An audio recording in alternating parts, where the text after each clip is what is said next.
Again, nice to meet you. Name's Rodney Glover. I am a candidate for governor of Florida in 2026. And what I'm trying to do for citizens is empower your vote. Right now, our votes are empowered in the general elections and maybe a special election or something to that nature. But throughout the year, we have no input, no viable input aside from representative democracy.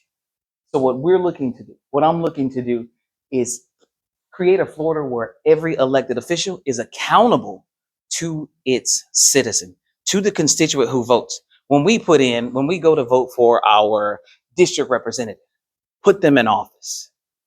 When they bring up legislation, the first people they should put that legislation by is the constituents who put them in office prior to it reaching legislative sessions. They should already have that approval from their district. At minimum, your district should approve this. How are we going to get there knowing that there may be, or we do see, a disconnect from our representatives to our citizens? We're going to get there through technology. That's how we're going to get there. I'm going to put the vote at your fingertips. I'm not going to make individuals stand in hot lines anymore to vote. We're going to have a system, because I've been in IT in the Navy for 22 years, now 25 years total. I'm going to put it at your fingertips, down to your county level, so that we ensure that the number one goal is direct accountability to who put you in office. That's my number one goal. Citizen participation and accessibility is important in getting there. I can put a platform together, but the bridge to the education, to the political education, is citizens that show up and are able to explain, hey, we have a means to vote on this legislative bill prior to it getting to session. If 51%, the majority of us, do not think this bill should go, that bill stops immediately. Your representatives from here on out will answer those 5 W's that we grew up in school learning. Those who, what, when, where, why, and how. They're going to answer to those. That's going to be, to the citizen, that's going to be your snapshot of who it affects, what's it going to do, why do we need it, when is it going to happen, how are we going to achieve it. That's going to give us the transparency in budgeting. It's going to cost this much. We have to raise prices here in order to facilitate this. The meat and potatoes of the bill will still be what it is. We're not going to downgrade bill language. We're going to bring up citizen political education. But we do need to answer the who, what, when, where, and whys. And the how is also important. This is going to hopefully, this is my hope portion of this bill. It's going to hopefully bring integrity. One thing I noticed when I decided to run for office, you sign nothing that says that you have to be honest. We don't have a single piece of legislation that says that when you sign that paper, that puts you as an elected official, that you must be honest. And we're not talking if I say there are 10,000 people in this town, but there's actually 10,001. We're talking the blatant lies. And we're just going to call them lies. There should be a consequence, but there is no consequence because there is no rule against it. So I can go to one county and say one thing. I can go to another county and say something completely different to garner that vote. Right now, we know that the society says we have a two-party system. We understand that people are in a two-party perspective. This right here, this is bipartisan. Every individual should want a say-so. If you're going to argue against a say-so, I would love to know what it is.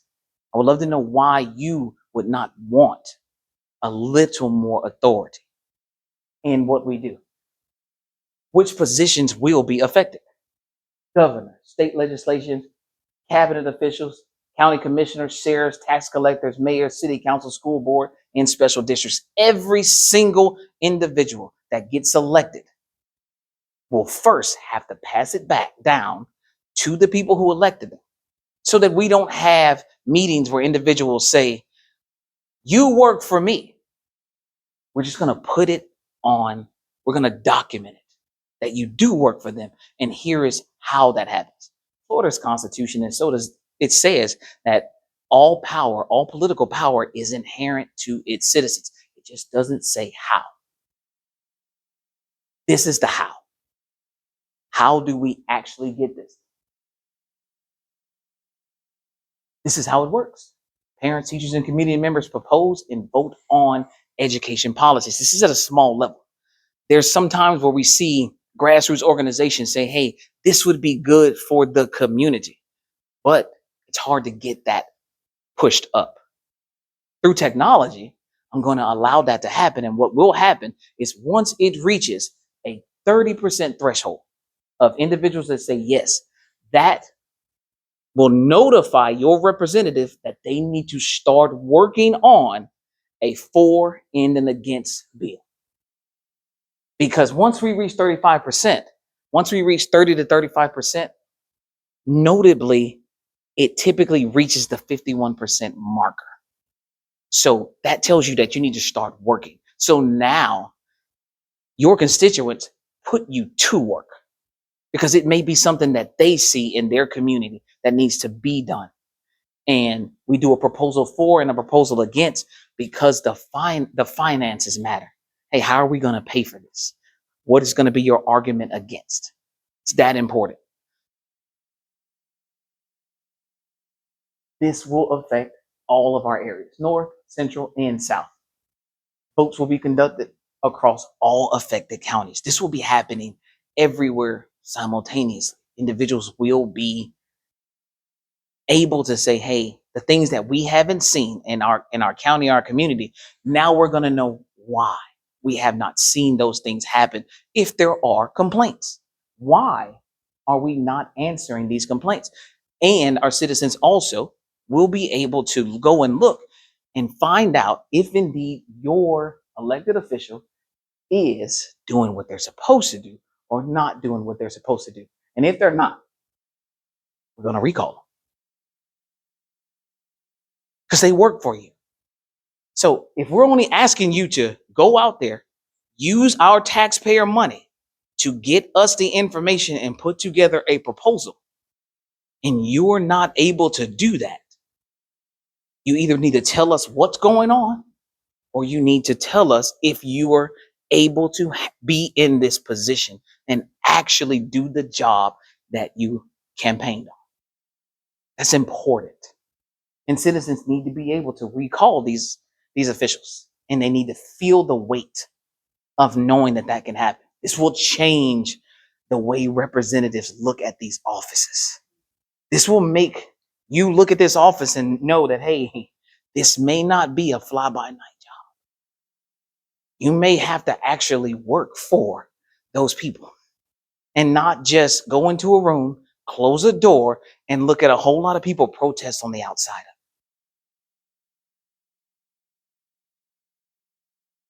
This is the biggest portion.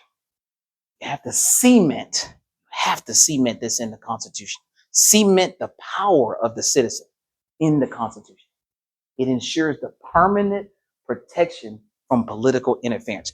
This means once we cement this in the Constitution and it draft gives the citizen that level of authority, it would take 60% of citizens again to say they never want to speak for themselves.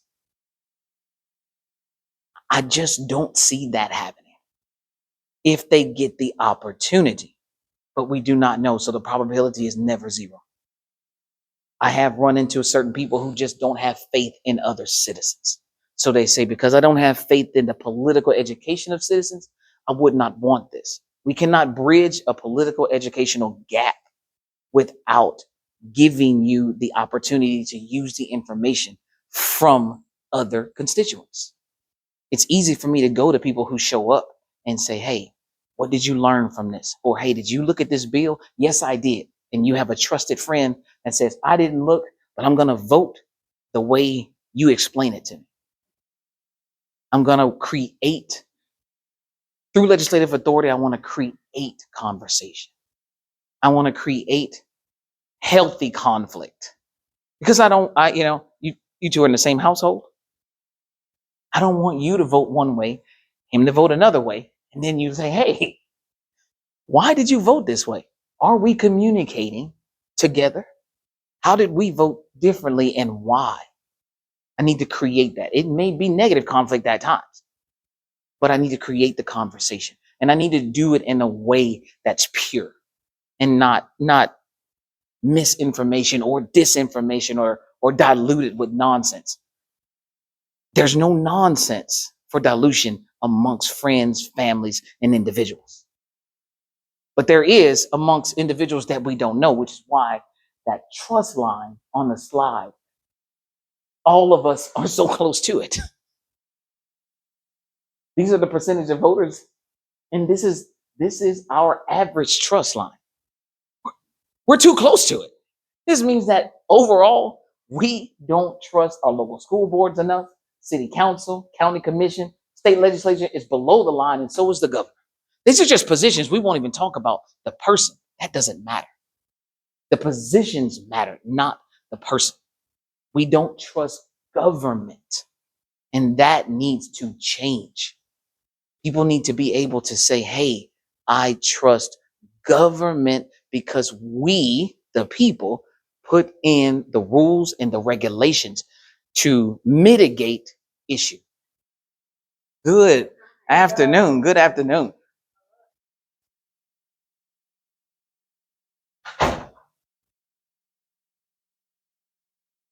Nice to meet you. Name's Rodney Glover. I was definitely going into the spiel. Give you a quick recap.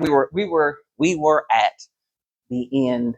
We were at the end where we were going to discuss our constitutional getting legislative authority put in the Constitution. I'm a candidate for governor of Florida.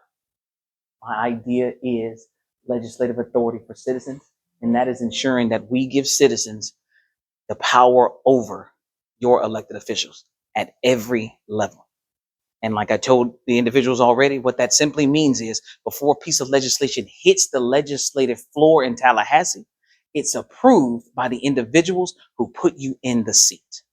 So you know now what was there. And if 51% of your community from the individual who's going to present legislation does not approve of that legislation, it does not get to the legislative. It does not get to Tallahassee because it already is vetoed by citizens. This way you don't wake up to a headline that you may not agree with. This entire initiative is a bipartisan initiative. I don't care if you vote Democrat. I don't care if you vote Republican. I care that you vote educationally about what your needs are. That's it. I have to put the needs, your needs in your hands. I'm going to do that with technology. I'm going to give you the vote at your fingertips. I'm going to give it at your fingertips. We're not going to go to voting booths. We're going to use technology. We're going to use the system. When I sent out 5,000 emails, got something back. Interestingly enough, a lot of people didn't know that when you register to vote, that your name and your number are public access. You know how many people told me they wanted to call an attorney for contacting them? How did you get this information? Because you're a registered voter. That's how we got it. It's public record because you said it could be public record. The good thing about it, I use the company goodparty.org. Good thing about it, technology already had a response that let you know this is provided by your state official because you're a registered voter. Because they've seen it before, but we still have voters that don't understand what it means to register to vote and how you're supposed to be contacted. This also tells me that they're not used to hearing from officials. That's a problem. There is a disconnect between officials and the voting group. And the disconnect is that you have no power over an elected official after they are in office. That's the disconnect. Legislative authority aims to adjust that disconnect by giving you that authority, by ensuring that from now on, these bills that go by, they come to the constituent first. So there was arguments that, oh, you may slow down how fast we're able to do things. That doesn't bother me. What bothers me is how long it's going to take the herd immunity of political education to reach more people in Florida. That's my biggest concern. How long is it going to take for me to get you to see the notification on your phone in your area, whether it's your school board that wants to vote for something, 7 members, however many members you have, and they send out that piece of information they want to vote for? How long is it going to take the average citizen to look at it, be provided a who, what, when, where, and why, and how we're going to accomplish that, and then vote on it? Am I going to come back out after becoming governor and say, hey, we have all these things in place to give you more control over your community? We looked at the data and we have less than 10% that are utilizing why you put me here. Pick it up. Take control of us. This will also, as I told them earlier, this will ensure that if you have an idea, that you are individualized in your idea now. That we don't just necessarily need a grassroots organization, $1 million company to come out and reach everyone. You'll be able to put an idea in an idea tank. If 4 of us agree with the idea in your county, it's going to flag your representative's office to start working for the people. They're going to make 2 proposals. There will always be 2 proposals. There will always be a proposal for and a proposal against. So you will always know the harm that's going to come from what's happening, whether it's to overextend the budget, whether we don't have enough individuals. It's going to start showing us where the gaps are, where the true gaps are. Maybe we do have offices that need to have people work there, but we don't see it because we didn't know. Maybe we will start seeing district representatives say, I don't have the staffing. Did you put out the information for the staffing? Are we utilizing our are we pushing people through? Are we saying that just in Orange County alone, there's a over 90% graduation rate? Is that the quality that we're able to go out and hire and bring into these places and make sure this is happening? If we need to have transportation, if we need to have better systems, if we need better water systems, that affects the state. That's a 51%. I don't like the 60% rule personally. It's a 51%. 51% of you say we need to make sure that our water's good. We're going to make sure it's good. That's it. That's it. But no matter what happens, I have to ensure that it gets in that Constitution. Right now, the Constitution just says that all political power is inherent to the citizens. And the only way we exercise our political power is by voting for a representative. Like I told these individuals earlier, when I signed up to be a candidate for governor, there's not a single form that said, if you lie, this happens. That's for nobody. I'm going to fix that. I'm going to change that. Oh, you're gonna be held to some judiciary discretion. So we're going to fix that. But we can't argue for these things if it's not in place. If there's no structure for it, where's the argument? Where's the outcry to say, yes, ma'am? Well, us follow the legislation pretty carefully. Absolutely. And one of the challenges we have is the constant amendments and the habit of putting something into the language of the amendment in the 11th hour, giving nobody an opportunity, not even our own legislators that are supporting or objecting to something. So this practice that some of our legislators have of slipping something in at the 11th hour to get it passed. How do we stop? Absolutely. I'm glad you asked. It's just like you just asked that question. You type in, hey, how do we stop? I want to stop you from doing something at the last minute and it being voted on.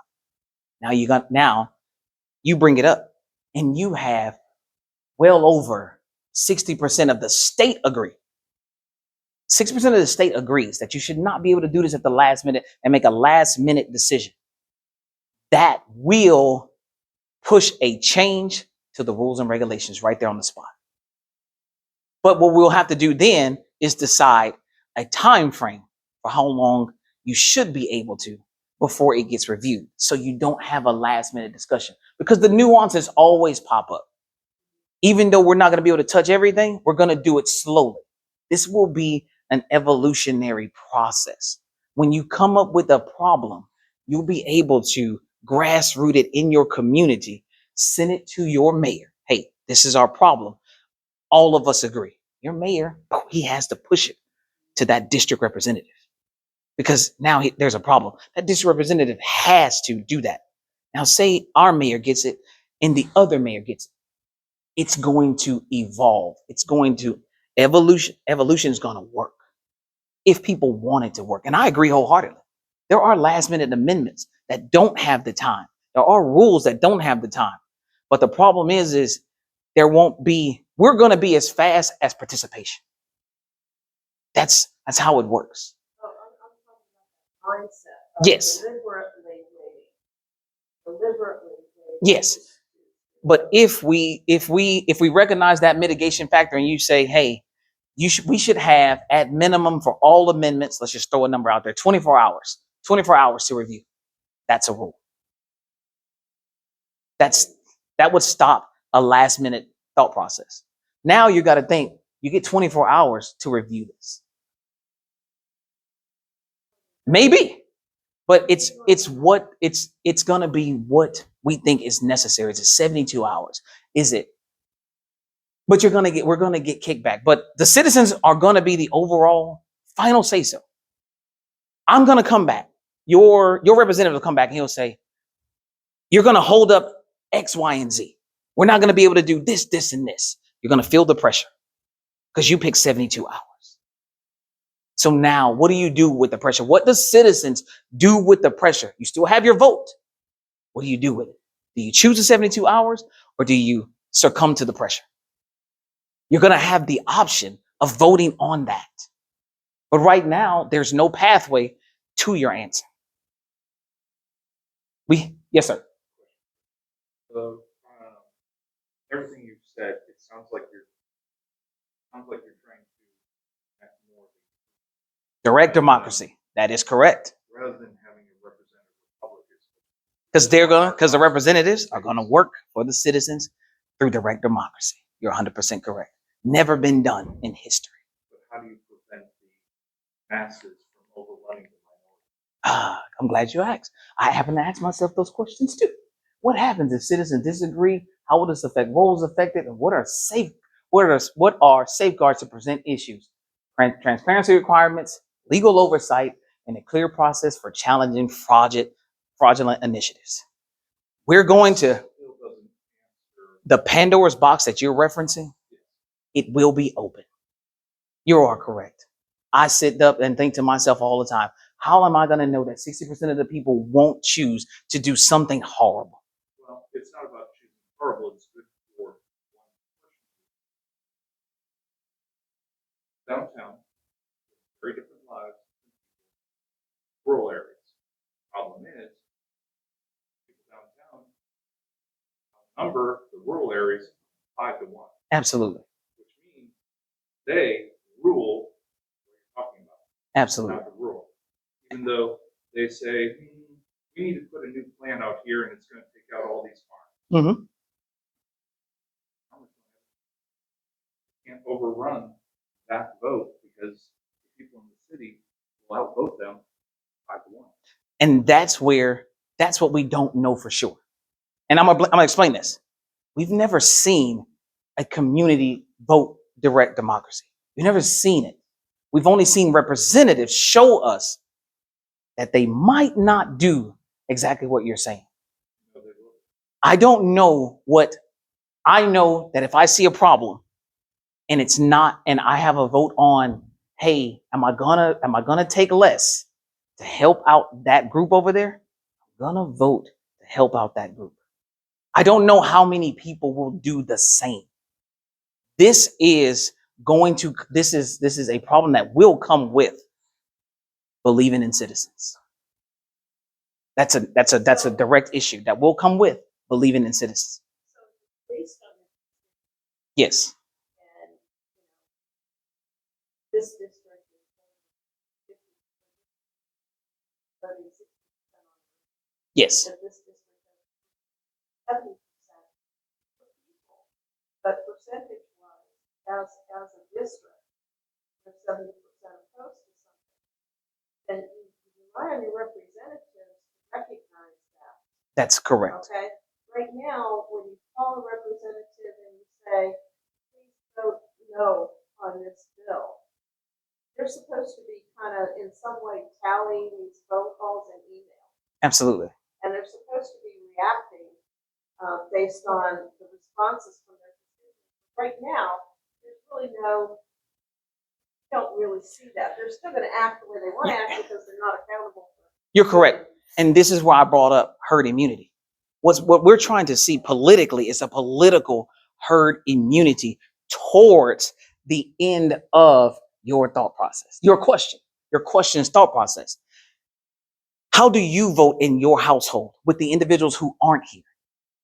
How do you explain to them, because you have the education, because you have the political intellect to understand why this is the right thing to do, or why your perspective is the right way to go, or the adverse way to go, and get them to do that?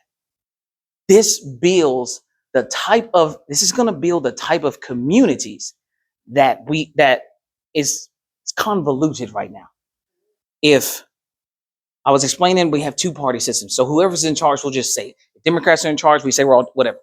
The bottom line is now you're more individual to your areas. Hey, this came out. Here are the causes and effects. We have the majority. So this system that is in place, this system has evolved into a place now where we have the ability to share resources. We may lose a little in order to do this. Does the community make that choice? The representative has got to follow the citizen. The representatives, and even if I vote yes, and the citizens vote no, then no wins. That's from the governor's slot. If your representative votes yes and all of his citizens vote no, there it is. The no wins. That piece of that bill, that legislation, first and foremost, doesn't get there. But if it does get there, and let's just say he flips at the last minute, his final vote goes to his citizens. They voted this way. You need to align yourself with the same people that you went out there and campaigned for. There should not be a disconnect between how I think and the person who also is wanting that level of authority. There should be no difference. We will encounter something that our children's children, if indeed we implement this direct democracy system, will continue to evolve. It will not be something that we can guarantee it will not be a quick fix. But it will be something that allows our kids the opportunity to make the choices for themselves and what would be better for everyone. And I hope that everyone is teaching good standards, good morals, good values. But everybody's home is different. And because everyone's home is different, because we're all looking at these values different, how do I make you see? How do I now? Your name, ma'am? Crystal votes. And your name, ma'am? Crystal will see Anita's vote and why Anita voted the way, because she'll be able to put a comment there. Never have met and understand that, hey, Crystal looked at this different, and this is why she looked at that different. This will continue to, this is again hope, to build our value system. Our value system, hopefully, is for the good of all American citizens. I'm non-party affiliated. I tell every Democrat, every Republican, I just want a voice. I want to be heard. You're registered as That's correct. I just want a voice. I want a voice. I have a question. Yes, We ma'am. talked a lot about, the democratic process, but we're not, by constitution, a democracy. You're correct. So why are you throwing out what was set up at the beginning, and instead of trying to enforce that mindset, why are you throwing that out and doing that? I'm glad you asked. When our forefathers wrote when they initially wrote the Constitution, it was a protection for the average citizen. It was meant to always protect the average citizen. As we've progressed, we've kind of swayed away from protecting the average citizen. We need to evolve. We need to reestablish that, hey, the constitutional guidelines ensure that the average citizen that you may not know their name has availability to protect themselves. How are you going to keep your technology Mhm. clean, Ah, clear, and keep people from you're correct. Corporate influence and it sounds great. No, in you're correct. theory. You're correct. It sounds great in theory, but You are correct. we know Yes. what is really happening. Yes. We can guarantee two things for sure. We can guarantee that if we continue down the road we are, that we'll always have the same conversations, whether we use technology or go to the ballot box cheating. We can guarantee that. The only thing I know for sure is I've done security IT work for now 25 years. One system to protect. One. And we are going to protect that system.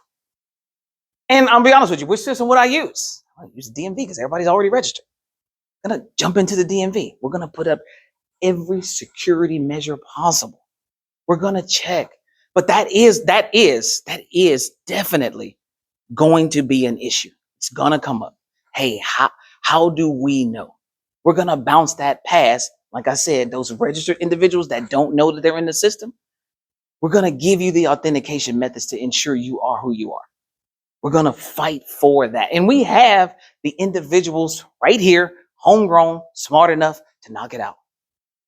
And we have a way to protect it. We just need to implement that system, or at least have progressive enough thinking to start utilizing that. How long is that going to take? Let's say you get elected tomorrow. Yes. How long is it going to take you to get it up and running? And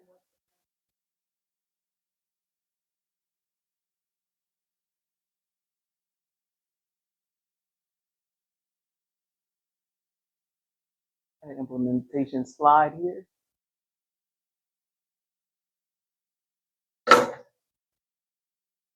This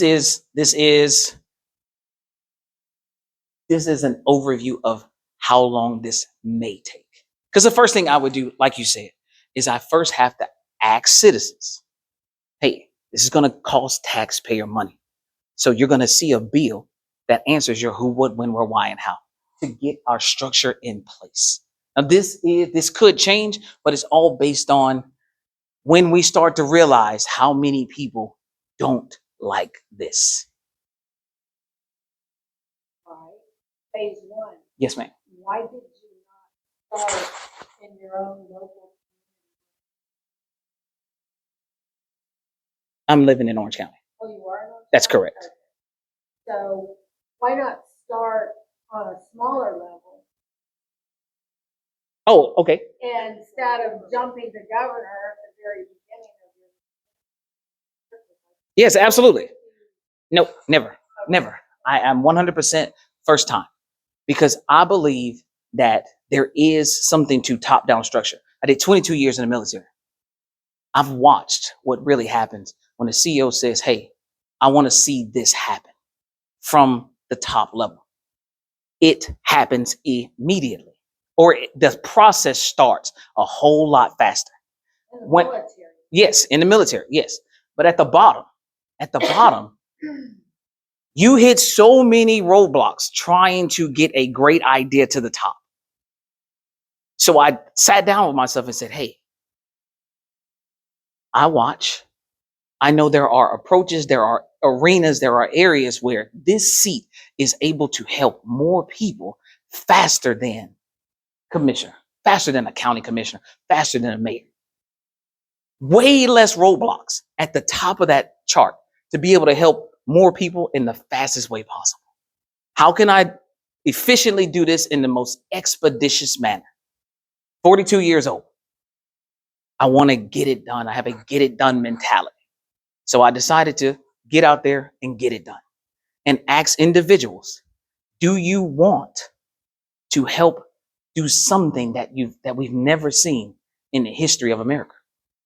Implement a structure that enshrines constitutional power to citizens, to actually implement that structure.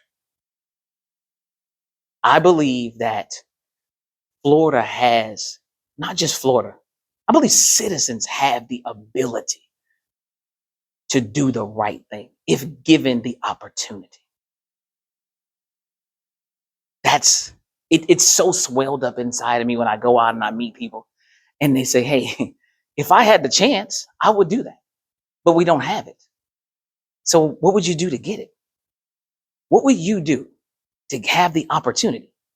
I only ask people for one thing, 10 cents. And it's not even to me. The 10 cent literally is to take this petition to your supervisor of elections office and turn it in.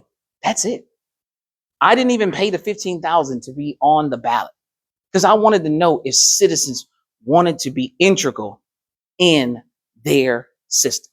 If economic foreshaping is something that I can ensure means something to you, if we're just not giving out wordplay, if it just doesn't feel good, if you're willing to do the work, if you're going to read, if I can push out education, if I can bring up education, but if I can't do any of that, if you don't buy in, if you don't say, I deserve a shot, I want someone to know my name is Crystal.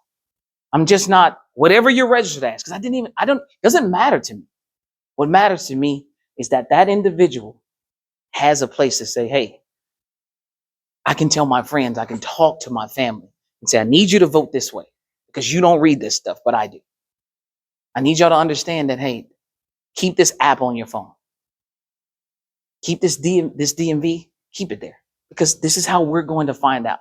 And we're going to build those structures. And individuals are going to be able to now go to your local representatives and say, hey, this part of the app, we need something else because it needs to be more detailed. We'll make it more detailed. Because it's not there. Because You don't have an idea? no, I didn't go through the cost. No. Yes, ma'am. You have the cost of all the aides that are taking phone calls and emails and responding, and I just can't imagine how they're keeping track of opinions from constituents now. Here, that there's some tally that they have to maintain office. Here, that you can ask for request for information, how many oppositions and supports that they have based on a subject line of review. So where's all that coming from? Cost of all that. Understand. That's what I'm saying. What yes. you're proposing would, eliminate their cost of what they're doing, not trying to do manually, and then keeping this information else and not sharing it with the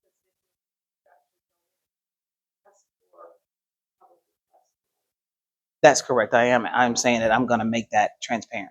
You are correct. Yes. Transparency is key. The reason that I did not and would not put even an estimate, we're talking your text messages. They don't delete after a month. They'll just stay there until you tell them to delete.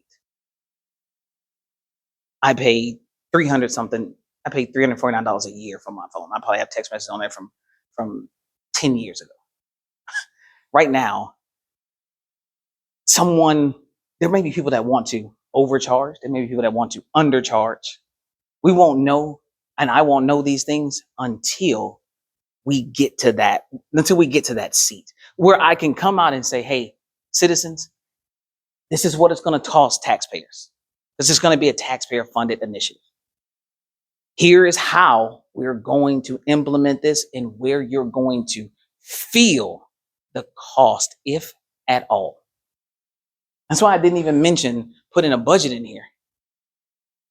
Because once I give this level of transparency, citizens are going to hopefully say, hey, what is going on with how you guys move this money around? Simultaneously, while all that's happening, we'll be still having to move forward with this, fixing multiple issues, seeing citizens' initiatives come in and implementing those initiatives. Everything's going to happen simultaneously. That's a lot of information to take on. That's a ton. And that needs to be shared. We need to load balance that. We need to load balance those eyes. We need to load balance this information. We need to believe that citizens that come out and show up are intelligent enough and bright enough to get us on track. That they can catch the errors, they can catch the places where we didn't catch, and put something in place so that we can mitigate those errors, mitigate those factors. We're coming in, if I get elected a governor, I'm coming in not having time to say, hey, you messed this up and you messed this up. Y'all bring it so we can start putting in the mitigation efforts. Here is the bills that are being presented. What are we doing with them? Where are we going next? How are we going to continue to fix these problems? Because you have to start somewhere. You have to. And this is just my outlook. My sole focus is, do you think there are problems? And if you do, can you do anything about it currently that is meaningful? And if you can't, I mean, we had some, House Bill 1205. It's a direct push against this initiative. It says it's $1 million issue. Got $1 million? You can bring up an issue. Don't got $1 million? You can't bring up an issue. Just the thought process of bringing that about. I have to hope and pray that citizens would not vote for that, would not even allow that to be a thing. I want to get rid of thought processes that even head in that direction. This is a grassroots idea that gets rid of a thought process that heads in a negative direction because of transparency. When you see a police officer at a corner, you typically will do something to ensure you are in line.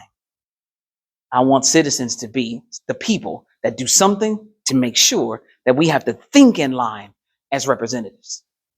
Some of the bills that come by from Democrats, Republicans, non-parties, whatever party you're in, they don't seem to be good for anyone. Because there is nothing in place to police those thought processes.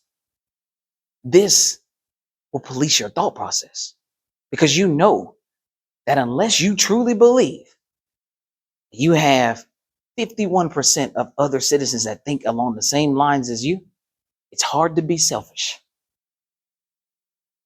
This will also ensure, this is a big one, because I do take my tablet and I ask this question, do we want to see money come out of politics? It is much easier to lobby a small group than it is a large group of citizens. Can't give out that type of money to everybody. You're going to have to figure something else out. And I'm not even considering that individuals will not find a way to figure out how to convince a group. But I do know one thing. Right now, they only have to convince 435 people in this state. It's 23 million people estimated in the state of Florida. If I make you spread that lobby wealth, you're just going to pull it back. 14 million of us vote. Yes. Yes. So the numbers are, I looked at, hey, how do we put in a mitigation factor to kind of stop corruption? And that's where I'm coming from. You know, I'll do town halls. I'm looking at every other weekend in different places until I get around. I just went down to Palatka County yesterday for their Blue Crab Festival. I'm just wanting to know I'm gonna pause out. If I can't get enough citizens to want to speak for themselves, it already answers a question for me. People ask me, well, if you don't get it, are you gonna whoa. This is me. When I go out, I meet these people. Hey, you want to speak for yourself? Only one person has two people. And one was kind of disparaging. She just stated, she said, I don't know if she was defeated, but she said, hey, once you elect a person to office, they should be allowed to mess up as much as they want to until it's time for them to leave. I said, but you're the boss though, right? She's like, yeah, but you elected them to do a job. And if they don't do the job up to par to your standards, they should be allowed to continue to do wrong. Citizens said, yes. There are people out there who think like this. And that immediately floored me. But nonetheless, whatever happened in your life that makes you think that way, I'm not a psychologist. I don't have enough time to dig that deep. That's where we are. If y'all didn't hear that, she said they hope they don't vote. But they probably are going to vote. They probably are. This is an initiative to go home and say, hey, how would we handle the weight? How would we handle the weight of our state? We've given it to a representative democracy. How do we handle that? If we take this, what do we do with it? And you will have people that will ask you. You should. This means now that we teach political education in our homes. Because as soon as your child turns 18 and somebody rushes them to go register to vote, and they're even doing it when they're in school now. What are you registering to vote for if you believe in your mind it's just to choose for a person? You're choosing someone to work for you now. What does a representative come out and talk to you now when he knows that everyone he's looking at controls what he does? How does he or she approach a room of people? What can you offer a room of people besides the fact that you're going to do exactly what they say and what you said? What do you offer now? I want to change it at its core level. I want to change it at its core. Root cause solutions to a lot of problems. And the main solution is, if there's a room full of problems and we don't have a route to a solution, we just have a room full of problems. I decided to create a route to a solution, and that's to give it to everybody who has a problem, down to your local level. So you may not have a problem with your school board implementing some new education plan, but they do. And they don't want their school board to implement that. They don't want their funds used that way. They want it to be done this way. Now teachers association, teacher groups, all of these, they're able to say, hey, parents, this is what we need from you. And now parents can back that up. You can send your representative to office knowing now that if you like something they said, that now you can truly support putting them in that chair. Because how can you do it now besides arguing with another citizen?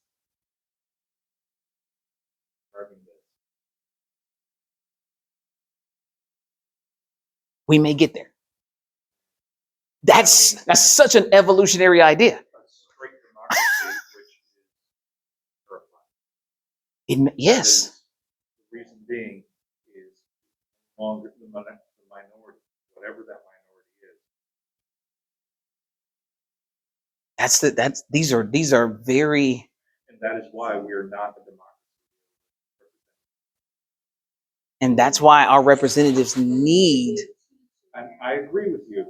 There needs to be accountability, more accountability to our representatives to represent us, not their own interests or their whoever's paying them.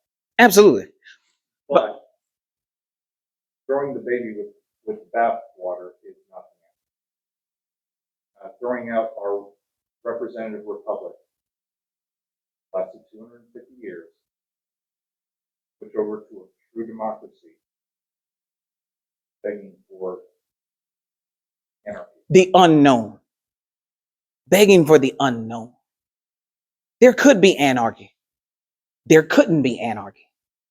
The question's always going to be, if we take that perspective, and it is a viable perspective, what's the alternative if we don't figure out how to make representatives accountable to the individuals who put them in the seat? Maybe we get to an evolutionary point where citizens feel, and it would be a vote, where citizens would feel, hey, we want to bring up to legislation that we no longer need representation. I don't think that that's going to happen in a year. I think that that's going to be something that we're going to have to see the evolutionary process play its part. While understanding that we can recognize that, hey, if my plan is on the website, if you read over that plan and you say, hey, we need a mitigation factor here, here, and here, we'll implement the mitigation factors. This is a group effort to create something to quail or at least limit how much complaining we have that we cannot as a group do anything about at so many levels. And I understand the nervousness that people do have to look at what could happen. But then I also give a different perspective that it could be the best thing. It could be the best thing that we've ever seen. And we have nothing to weigh that against. That's the part. We have nothing to weigh that against. We will only have assumptions because it's never been done. Citizens have never been given the level of control that I am talking about. Yes, ma'am.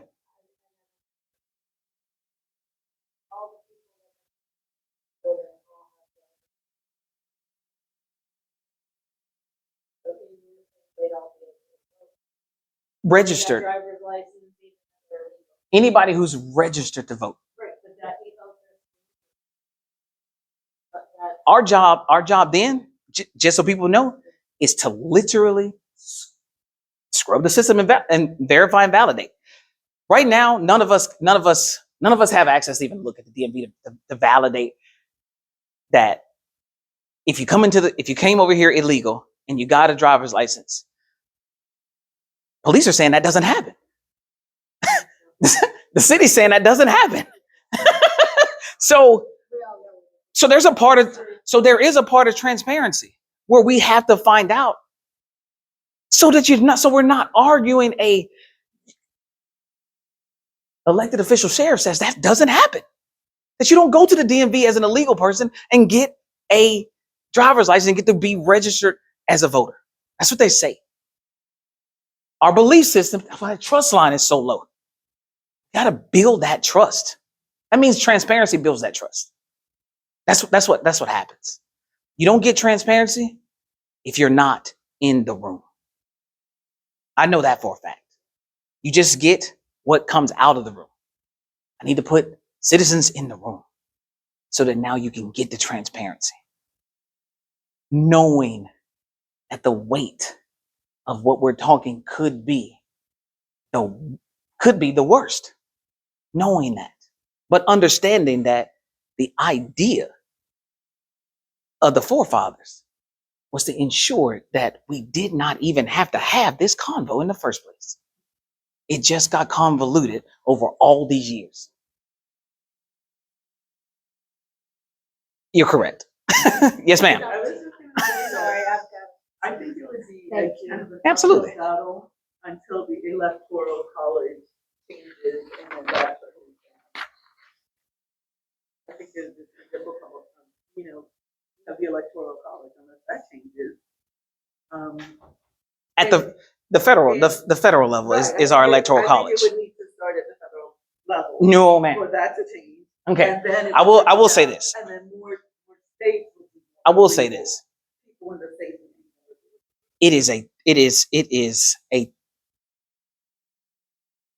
It's No, ma'am. The to implement this at the federal level, absolutely not. 335 million people. 335 million estimated people. It's like 1,900 or so. 1,900 or so active elected seats in the United States of America. That's like less than 0.00 something percent of the individuals who know what 335 million people are thinking at all times. We know that's not true. Such a large scale initiative was never, even when even after our 13 colonies came together and started to put together this centralized government, they ensured that at a state level that states did not lose sovereignty. There was never we have to ensure that we don't give powers that were never meant for the federal government to have. And that's where that's where a lot of herd education comes back in. Right, but I'm saying it's a mindset. Yes. People in And it will take time for that to happen. It will take time for that to happen. But one thing that people feel before they feel anything to happen to the federal government, feel it from the state first. The state is like a small level. Everyone would look and see what is going on over there. There will be some people that will say, I want the same thing, or absolutely not. If you want to ask it, it's test background. It's a test platform. Because anybody will say, hey, you're testing this out. Why not test it at a lower level? How long do we have to endure last minute things? There's no way to look at that. At some point, you got to get in the pool. Whether it's 1 foot or 2, you're in the pool. But right now, we're standing outside looking in. And we know there's a problem with that electoral. We know. Everyone knows. But if we were to be able to navigate economically foreshape our state, then maybe that creates a progressive idea of how we can look at other federal issues. But how do we create the progressive thought processes to head in that direction if we don't even know what 23 million people, we don't even know what you're thinking?